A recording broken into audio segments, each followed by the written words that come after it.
भाइयों, 150 रुपये किलो प्याज, 180 रुपये किलो टमाटर, 100 रुपये किलो गिलकी और ऐसे ही सैकड़ों रुपये किलो के भाव हो जाएंगे सब्जियों के। और फिर गेहूं के भाव हो जाएंगे 50,000 रुपये क्विंटल और चावल मिलेंगे 80 रुपये किलो। तो अब हिसाब लगाइए, आप भारत में हैं या अमेरिका में। हिसाब आएगा अमेरिका का, पर कीमत चुकानी होगी भारत में। देश को भुखमरी से बचाया किसानों ने। लॉकडाउन के बीच भी पूरे देश का पेट भरा किसानों ने।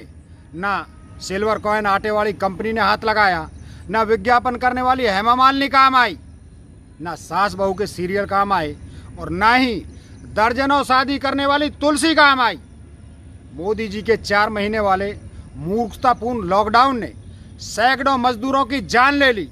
कितने बच्चे अनाथ हुए, सब भूल गए भाजपा के मोदी जी और भाजपा के उनके भक्त। लेकिन देश ने देखा था वो विकराल लॉकडाउन, जब इंसान जिंदगी को तरस रहा था।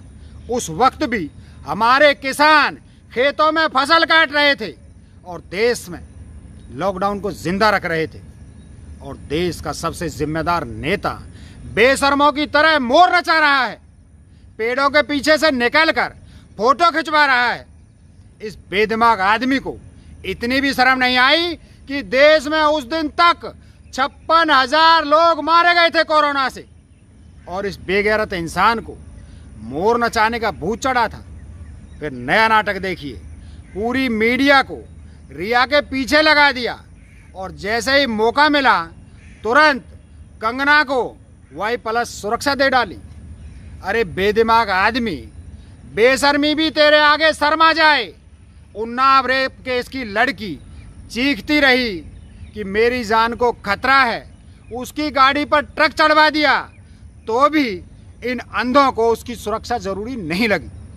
लेकिन 1 करोड़पति फिल्मी हीरोइन को बिना मांगे सिक्योरिटी दे दी।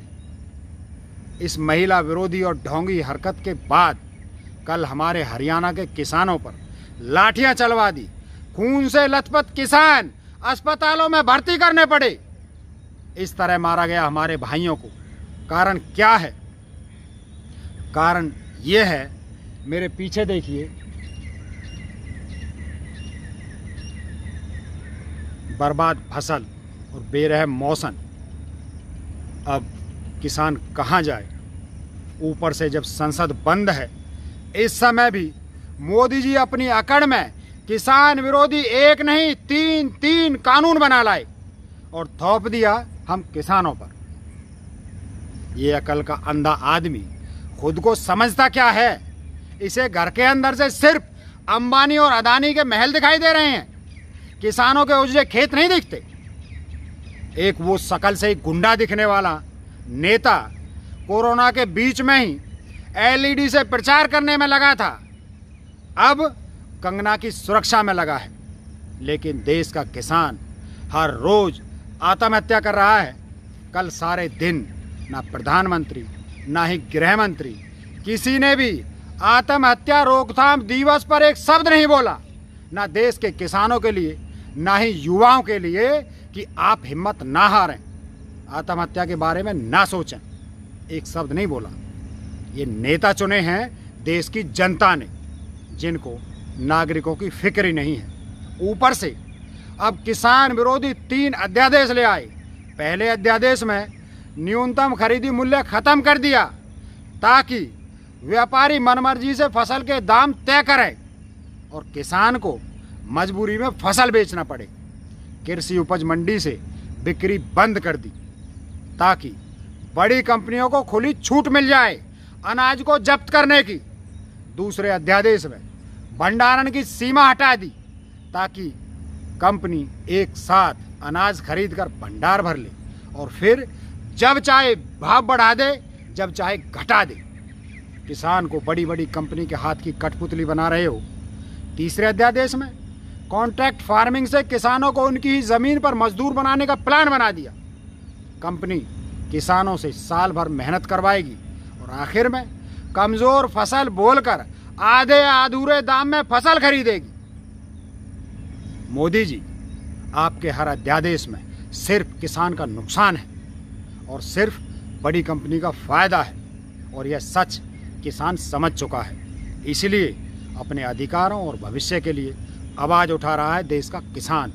लेकिन तुम पत्थर दिल जल्लाद नेता हो जो निहत्थे किसानों पर लाठियां चला रहे हो, और वो भी सिर्फ इसलिए कि सरकार की गुंडागर्दी के खिलाफ आवाज़ उठा रहे थे। अरे बुज़दिल हो, अगर हिम्मत है तो किसी किसान से उनके खेत में आकर मिलो, फिर बताएंगे हम कि तोड़ना क्या होता है और मिट्टी में मिलाना क्या होता है। सरकार में बैठे हो तो खुद को भगवान समझ रहे हो। क्या भूल गए कि एक दिन अटैक आएगा और अगले दिन धुआं हो जाओगे और तुम और तुम्हारे घमंड राख की तरह बोरियों में भरकर पानी में बहते नजर आओगे। अब मेरी सुनो, बाथरूम के पहलवान भगौड़े एक औरत की जिंदगी बर्बाद करने वाले धोखेबाज नरेंद्र दामोदर दास मोदी और कश्मीर के बेटियों का अपमान करने वाले कायर मनमोहन लाल खट्टर कल हरियाणा की सड़कों पर जितनी बूंदें किसानों के खून की गिरी हैं उनको अपने चमचे भेजकर गिनवा लेना, क्योंकि यही खून की बूंदों का हिसाब जिस दिन हम किसान लेंगे उस दिन ना गिनने का मौका मिलेगा और ना देखने का मौका मिलेगा। मेरे किसान भाइयों, हरियाणा के ही नहीं देश भर के किसानों में युवा और मजदूरों की ज़िंदगी बर्बाद करने वाली भाजपा को अब उनकी औकात दिखानी होगी। इन्हें 4 साल और नए तमाशे करने के लिए नहीं छोड़ सकते।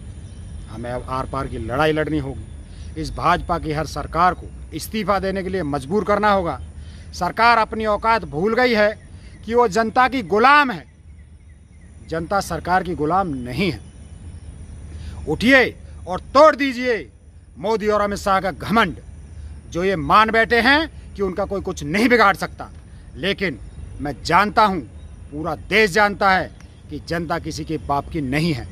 जनता इस देश की है और ये देश जनता का है। वो जनता जो भाजपा की सरकार को उखाड़ फेंकने के लिए तैयार है। उठिए, लड़िए, हम सब साथ हैं, पूरा देश आपके साथ है। मैं आवाज़ देता हूँ, उठ भारत के वीरवंश, तेरे हाथों में कमान है। हे देश की धरती के शेरों, तुम्हें भारत माता की आन है, तुम्हें भारत माता की आन है। जय हिंद, जय जवान, जय किसान।